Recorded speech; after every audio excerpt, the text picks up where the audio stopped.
नमस्कार, मैं doctor Amol Padegaonkar, consultant surgical oncology, Apollo hospital Bilaspur से हूं। हम यह जानने की कोशिश करेंगे कि जो महिलाओं में सबसे ज़्यादा कॉमन दो कैंसर है, ब्रेस्ट कैंसर और सर्वाइकल कैंसर, क्या इससे बचाव संभव है कि नहीं। तीसरे पार्ट में हम सिर्फ बात करेंगे ब्रेस्ट कैंसर के बारे में।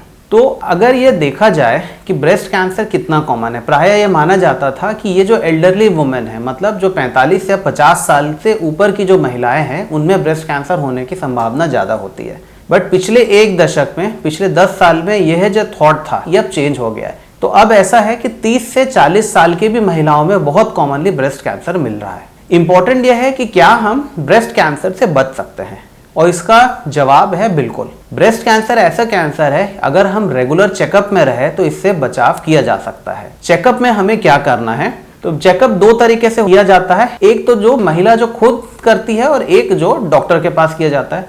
तो सेल्फ ब्रेस्ट एग्जामिनेशन यह पेशेंट को हर महीने में एक बार करना चाहिए। इसका एक पूरा प्रोफार्मा है, एक पूरा तरीका होता है जो आप किसी भी कैंसर की वेबसाइट में जाके या फिर एक यूट्यूब के चैनल पे या अपोलो कैंसर हॉस्पिटल के चैनल पे भी देख सकते हैं कि सेल्फ ब्रेस्ट एग्जामिनेशन किया कैसे जाता है। उसमें 8 से 10 पॉइंट होते हैं। कुछ पार्ट को आपको खड़े होकर करना पड़ता है, कि इसको आपको लेट के करना पड़ता है। और इसमें जो सबसे इंपॉर्टेंट चीज हमें जाननी होती है वो यह होती है कि ब्रेस्ट में कहीं पे कोई गठान तो नहीं है, क्योंकि जो सबसे कॉमन सिम्टम या सबसे कॉमन कंप्लेन होती है किसी भी पेशेंट की जो ब्रेस्ट कैंसर से ग्रसित होता है कि उनके स्तन में कोई गठान है। तो सेल्फ ब्रेस्ट एग्जामिनेशन में पेशेंट को सिर्फ ये ट्रेन किया जाता है, या नॉर्मल स्त्रियों को ये ट्रेन किया जाता है कि हमें किसी गठान को फाइंड आउट करना है, और अगर हमें कोई भी ऐसा कुछ कहीं पे भी लगता है दोनों ब्रेस्ट में कि कोई गठान जैसा कुछ फील हो रहा है, तो हमें डॉक्टर की सलाह लेनी चाहिए। दूसरा जो होता है पार्ट ब्रेस्ट कैंसर से बचाव के लिए, वो है डॉक्टर द्वारा किए जाने वाली जांच।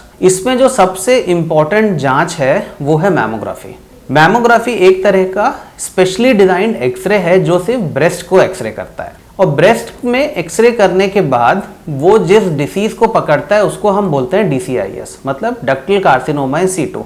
अभी डक्टल कार्सिनोमा इन सीटू क्या है, तो एक सेल होता है नॉर्मल सेल, एक सेल होता है कैंसर का सेल।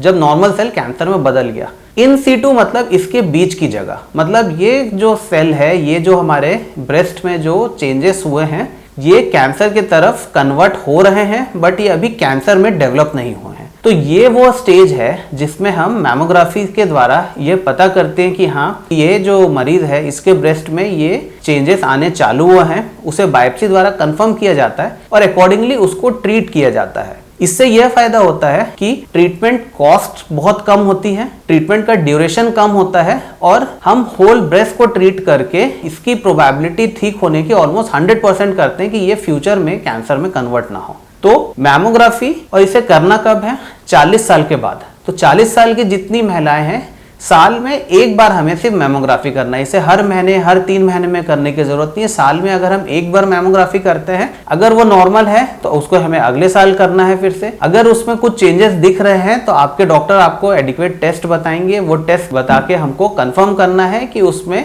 इन सीटू डिसीज है क्या, और है तो उसे ट्रीट करा के हम ब्रेस्ट कैंसर से बच सकते हैं। धन्यवाद।